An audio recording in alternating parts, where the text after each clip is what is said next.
From pilot mistakes to popular misbeliefs, let's talk about the T-44 medium tank and how it really did gain that famous low profile.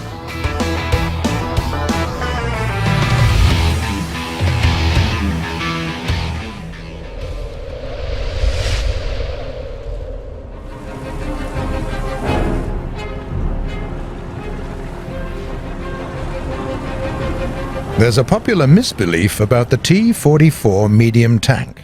Allegedly, its creators were able to give it such a low profile because they used a torsion bar suspension instead of the Christie one that was used in the T-34s. Well, how about that? They used it in the prototype tank T-43 as well, and its hull was about as high as the T-34s. So maybe that wasn't the case, but what was? First of all, the layout and the size of the tank depends heavily on the engine compartment. The BT and KV series, as well as the T-34 tank, had radiators installed to both sides of the engine. Between the engine and the transmission resided a huge air-screw fan that rotated with the engine shaft and cooled the whole compartment. The benefit of such construction was the simplicity. You didn't need an extra shaft for the fan. On the other hand, that fan was exactly what blocked any opportunity to lower the engine to the bottom of the tank, and so the machine would have to retain a high profile. This situation was a huge problem for the tank designers. When the war came to the USSR, they had to stop the development of the enhanced medium tank, the T-34M, which was supposed to replace the T-34.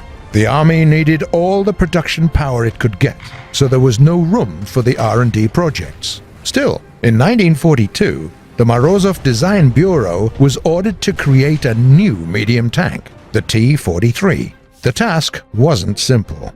Morozov had to build a tank with a 75mm frontal armor, 90mm turret armor, and a 3-man turret.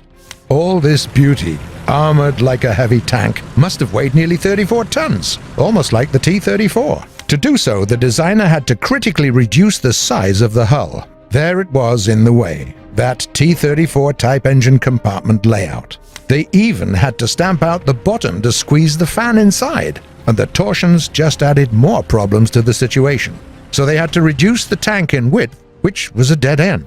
A narrow hull means a smaller diameter of turret ring, and that means no powerful guns. Morozov understood that all too well, so he started to develop the T-44, a tank with a completely different layout. This time, he made the hull as wide and as low as possible and increased the turret ring as well. The engine was placed transversely at the lowest place between the torsions, and the cooling system was also reinvented. Morozov ditched the air-screw fan and put one behind the transmission with a separate shaft for it.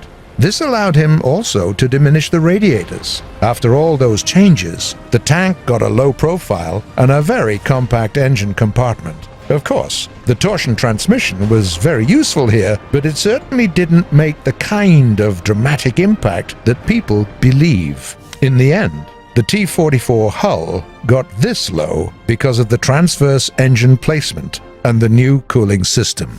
Not only these changes allowed Morozov to reduce the height and the weight of the tank, they also allowed him to place the turret closer to the center and give the driver a normal hatch on the hull roof.